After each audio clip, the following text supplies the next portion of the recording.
ठीक है, देखो आप। सो फर्स्ट हम यहाँ पर स्टडी कर रहे हैं terms related to rectilinear motion, ताकि फिर अपन रेक्टिलिनियर मोशन की स्टडी कर सके प्रॉपरली।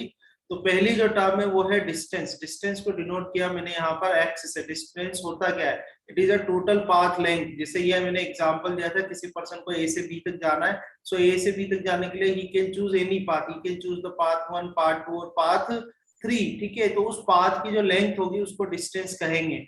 जैसे ए से बी वो फर्स्ट वाले पाथ से आता है, तो यहाँ पर पाथ लेंथ कितनी है? 6 किलोमीटर। तो फर्स्ट वाले रास्ते से अगर जाता है तो डिस्टेंस कितनी होगी? 6 किलोमीटर।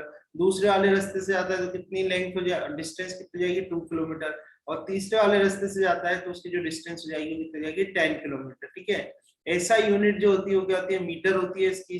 और ये डिस्टेंस जो है वो स्केलर क्वांटिटी है। लास्ट लेक्चर में हमने डिस्कस किया था आपसे कि if we say that this person has to go from A to B, अगर इस पर्सन को A से B तक जाना है तो he can choose any one path, कोई सा भी पाथ वो चूज कर सकता है। there is no specific condition that he has to choose any one path, कोई कंडीशन हम उस पर नहीं लगा रहे हैं, तो कोई सा भी रास्ते से जाए उसकी मर्जी है। तो यहाँ पर मैग्नीट्यूड तो है बट डायरेक्शन कोई स्पेसिफिक नहीं है, इसलिए डिस्टेंस जो है वो क्या है? स्केलर क्वांटिटी है।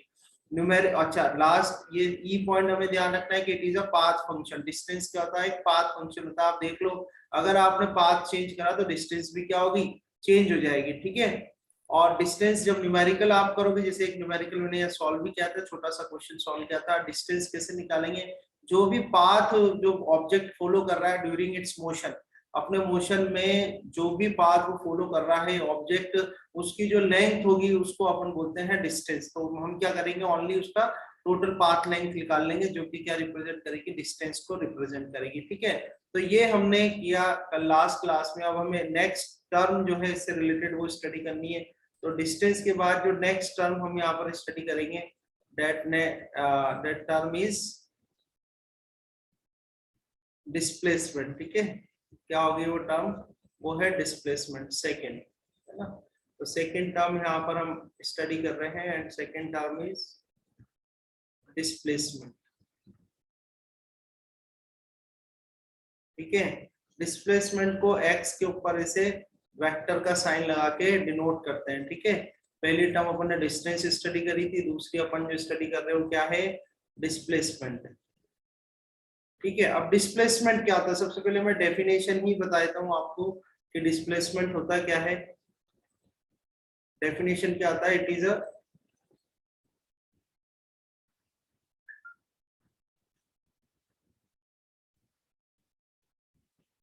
इज अ शॉर्टेस्ट, ठीक है, it is a shortest path, is the shortest path covered by an object between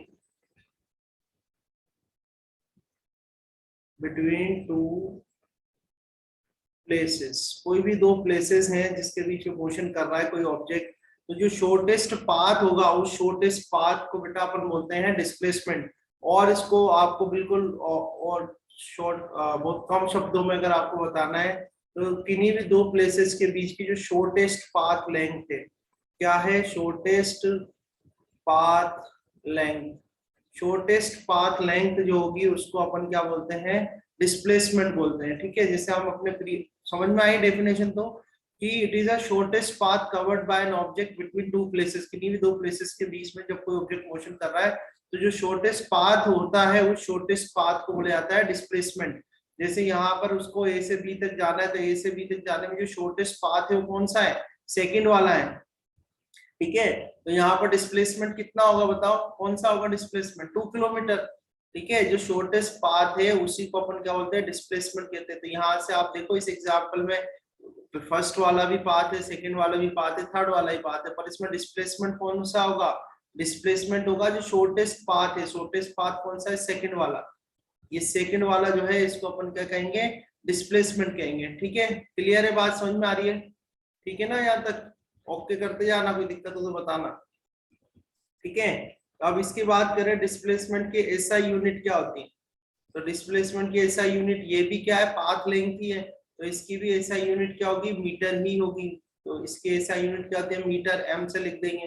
ठीक है, थर्ड पॉइंट हमें बताना है कि ये स्केलर क्वांटिटी है या वेक्टर क्वांटिटी। तो जरा आप देखो यहाँ पर, अगर आपसे मैं कहूँ कि इस पर्सन को ए से लेके बी तक जाना है पर शॉर्टेस्ट पाथ को फॉलो करते हुए जाना है, ठीक है, इस पर्सन को ए से बी तक जाना है पर ए से बी तक जाने के लिए उसको क्या करना है, शॉर्टेस्ट पाथ फॉलो करना है। तो शॉर्टेस्ट पाथ फॉलो करना है तो कौन सा पाथ फॉलो करेगा, वो सेकंड।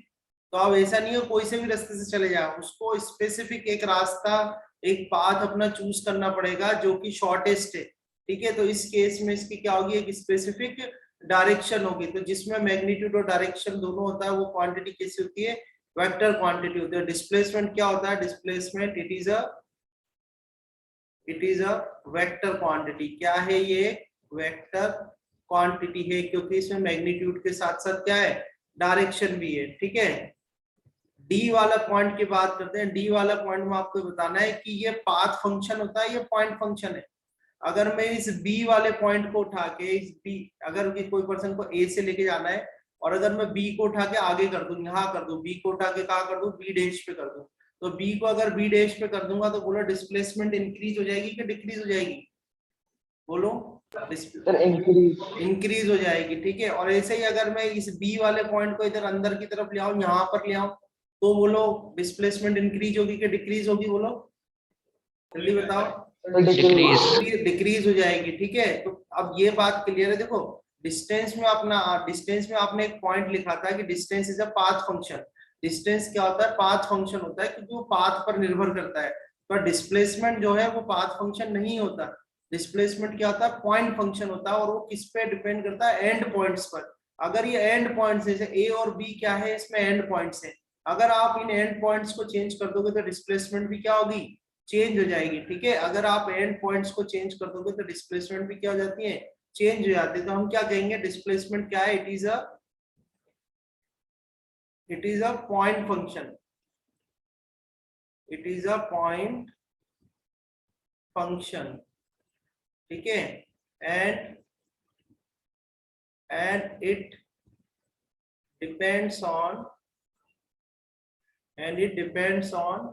And points. जो एंड पॉइंट्स होते हैं उन पर क्या करती है, ये डिपेंड करती है। अगर आपने एंड पॉइंट चेंज कर दिया तो डिस्प्लेसमेंट भी क्या हो जाएगी, चेंज हो जाएगी। ठीक है, यहाँ तक आई बात समझ में। अब हमें देखना है कि जब आपको न्यूमेरिकल मिलेगा सॉरी, जब आपको न्यूमेरिकल मिलेगा तो न्यूमेरिकल में डिस्प्लेसमेंट आप कैसे फाइंड आउट करोगे। ठीक है, तो देखो न्यूमेरिकल में डिस्प्लेसमेंट फाइंड आउट करने के लिए तो सबसे पहले अपन क्या करते हैं, ये आपको मैंने कोऑर्डिनेट सिस्टम सिखाया है। ये देखो ये कोऑर्डिनेट सिस्टम बनाते ही बनाया कोऑर्डिनेट सिस्टम। दो एक्सिस दिख रही है आपको, ठीक है, दो एक्सिस दिख रही है, तो ये हो जाएगा आपकी, ये इसको अपन ले लेते हैं एक्स एक्सिस और इसको अपन ले लेते हैं वाई एक्सिस, और एक्स और वाई जहां पर मिल रहे हैं वहां पर क्या बन जाएगा, ओरिजिन बन जाएगा। ठीक है, मान लो कोई ऑब्जेक्ट, अपना ऑब्जर्वर, आपको मैंने क्या बताया था, ऑब्जर्वर को कहाँ रखते हैं अपन, ओरिजिन पर रखते हैं जब तक कुछ बोला नहीं हो। तो ये अपना ऑब्जर्वर हो गया। अब मान लो कि अपन फर्स्ट ऑफ ऑल तो कोई भी जो पर्सन था वो कहा था, ए पॉइंट पर था, और ए पॉइंट पर जो उसकी ये कह सकते हैं डिस्टेंस जो है वो कितनी है, x1 है। तो ये x1 कर दिया मैंने। ठीक है, अब कुछ टाइम में चलकर वो ए से कहा आ गया, बी पर आ गया। तो ऑब्जर्वर जो देख रहा है, ऑब्जर्वर से उसकी डिस्टेंस कितनी हो गई, x2 हो गई, या आप ये कहे कि भाई ये x2 हो गई। ठीक है, यहाँ पर जो a पर जब वो था तो टाइम कितना था, t1 था, और b पर जब आ गया तो टाइम कितना हो गया, t2 आ गया। ठीक है, तो ये तो अपना कौन है, ये जो तीन बाल लगाए ना अपने, जिसको ये जो खड़ा है, ये तो क्या ऑब्जर्वर है। तो ऑब्जर्वर देख रहा है किसी दूसरे का मोशन, ये किसी इस पॉइंट का मोशन देख रहा है, मान लो आपको। तो t1 से लेके t2 तक, यानी t2 minus t1 time interval में है ना। टाइम इंटरवल कितना है इसमें, देखो टाइम इंटरवल में लिखना चाहूँ, टाइम इंटरवल तो टाइम इंटरवल कितना हो गया इसमें, t2 माइनस t1। तो t2 minus t1 time interval, मुझे बताओ कि ये जो पॉइंट था ये मोशन में था या रेस्ट में था, बोलो। t2 minus t1 time interval में ये मोशन में है या रेस्ट में है, बोलो। मोशन में है। ठीक है, तो आपको डिस्प्लेसमेंट निकालना है। यहाँ पर क्या निकालना है अपन को, डिस्प्लेसमेंट निकालना है। क्या निकालना है, डिस्प्लेसमेंट। तो डिस्प्लेसमेंट क्या होगा इसमें, तो डिस्प्लेसमेंट क्या होगा, ये जो डिस्टेंस है यहाँ से लेके और ये वाली, यानी t2 minus t1 time interval में ये जो इसमें ये ये जो डिस्टेंस कवर करिए ये क्या कहलाएगी, इसकी डिस्प्लेसमेंट, और ये डिस्प्लेसमेंट कितनी आ जाएगी, x2 माइनस x1, कितनी आ जाएगी, x2 माइनस x1। डिस्प्लेसमेंट का फॉर्मूला क्या लगाते हैं अपन, x2 माइनस x1। ठीक है, अभी कुछ न्यूमेरिकल सॉल्व करेंगे वो मैं बताऊंगा आपको। तो कितना हुआ ये x2 माइनस x1, समझ में आया नहीं आया? तो जब न्यूमेरिकल करोगे तो आपको एक फॉर्मूला लगाना है डिस्प्लेसमेंट, ये फॉर्मूला लगाना है x2 माइनस x1। आया समझ में, बोलो। Yes sir. ठीक है ना? तो देखो पॉइंट्स, अपन पॉइंट्स की बात कर लें एक बार, मैं और रिपीट कर देता हूँ। It is a shortest path covered by an object between two places, किन्हीं दो प्लेसेस के बीच का, जैसे ए से बी ये गया है, तो जो शॉर्टेस्ट पाथ है उसको अपन बोलते हैं डिस्प्लेसमेंट। ऐसा यूनिट इसकी मीटर होती है, ये वेक्टर क्वांटिटी है, और ये क्या होता है, पॉइंट फंक्शन होता है, यानी कि जो एंड पॉइंट्स है अगर वो चेंज होंगे तो डिस्प्लेसमेंट भी क्या होगी, चेंज हो जाएगी। जैसे हम पहले एक क्वेश्चन हमने किया था, उसको लेते हैं अपन प्रीवियस क्वेश्चन को, ये वाला क्वेश्चन। ठीक है, इस क्वेश्चन में आपने क्या निकाली थी, इस क्वेश्चन में आपने क्या निकाली थी, डिस्टेंस निकाली थी। अब देखो अगर ये मैं ये कहूं कि कोई पर्सन है, उसने ए से चलना चालू करा, ए से चलना चालू करा और ए से कहां तक आ गया, वो बी तक आ गया। तो ए से लेके जब वो बी तक आया तो डिस्प्लेसमेंट कितनी होगी उसकी, बोलो बोलो। डिस्प्लेसमेंट लिखते हैं अपन, डिस्प्लेसमेंट, डिस्प्लेसमेंट किसके लिए, डिस्प्लेसमेंट ए टू बी, ए से बी तक आया हो, तो ए से, हाँ वेरी गुड, 2r होगी। ए से बी मतलब आपको शॉर्टेस्ट पाथ लेना है। अब आपको इस उसका जो एक्चुअल पाथ है उस पे नहीं जाना, अब आपको उसके एक्चुअल पाथ पे नहीं जाना, आपको शॉर्टेस्ट पाथ देखना है। तो देखो यह ए से लेके ओ तक r हो जाएगा और ओ से लेके बी तक भी r हो जाएगा, तो टोटल ए बी कितना हो गया, 2r हो गया, r प्लस r कितना हो जाएगा, 2r हो जाएगा। आई बात समझ में सबको, सब बोलो यस एक बार, सारे लोग एक बार यस लिखो। Devendra, yes sir. ठीक है बेटा। अगर अगर अब अपन इसी में इसी क्वेश्चन को आगे करें और ऐसे निकालें डिस्प्लेसमेंट, अगर मैं डिस्प्लेसमेंट निकालूं ए टू ए, यानी एक पूरा राउंड कर रहा है ए टू ए, तो डिस्प्लेसमेंट कितनी आएगी बताओ, कितनी आएगी, ये पूरा घूम के वापस यहीं आएगा, 0 आएगी। ठीक है, 0 इसलिए आएगी क्योंकि ये जहां से चला था उसी पॉइंट पे वापस आ गया, पूरा एक राउंड करके जहां से चला था उसी पॉइंट पर क्या हो गया, ये वापस आ गया, तो डिस्प्लेसमेंट कितनी जाएगी, 0 हो जाएगी। ठीक है, तो ये तो एक ऐसे ही छोटा सा एग्जांपल मैंने बताया है, और क्वेश्चंस करेंगे अपन, एनसीईआरटी के कराएंगे, और भी क्वेश्चंस कराऊंगा मैं आपको। ठीक है, तो अभी अपन ने डिस्टेंस स्टडी कर ली और डिस्प्लेसमेंट स्टडी कर ली। अब इसमें तो कोई दिक्कत नहीं है डिस्टेंस और डिस्प्लेसमेंट में, ओके है ना, ये तो आ गया। ठीक है, आगे चले। तो अब हमने डिस्टेंस हो गया, हमारा डिस्प्लेसमेंट हो गया, और हम ये ध्यान रखना कि हम स्टडी क्या कर रहे हैं, हम स्टडी कर रहे हैं terms related to rectilinear motion. ठीक है, रेक्टिलिनियर मोशन को ही वन डायमेंशनल मोशन भी कहते हैं। रेक्टिलिनियर मोशन जो होता है उसको वन डायमेंशनल 1D मोशन भी कहते हैं। एक ही एक्सिस पर होता है ये, देखो आप यहाँ पर अपना जो कोऑर्डिनेट चेंज हो रहा है कौन सा चेंज हो रहा है, ओनली एक्स एक्सिस का। ठीक है ना, तो डिस्टेंस और डिस्प्लेसमेंट हमारे पास हो गई। अब आगे अपन देखते हैं, क्वेश्चंस अपन कराएंगे, कल से लेंगे क्वेश्चंस, है ना। आज ये सब एक बार कंप्लीट कर देता हूँ। ठीक है, अब थर्ड अपन टर्म लेते हैं, और थर्ड जो हमारी टर्म है वो है स्पीड। क्या है स्पीड, स्पीड को किससे बताते हैं, v से बताते हैं। ठीक है, थर्ड जो हम टर्म स्टडी करने वाले हैं वो टर्म है स्पीड। तो सबसे पहले अपन डेफिनेशन लिखेंगे, स्पीड होती क्या है। ठीक है, तो स्पीड सबसे पहले अपन ये देखते हैं कि स्पीड हमें बताती क्या है।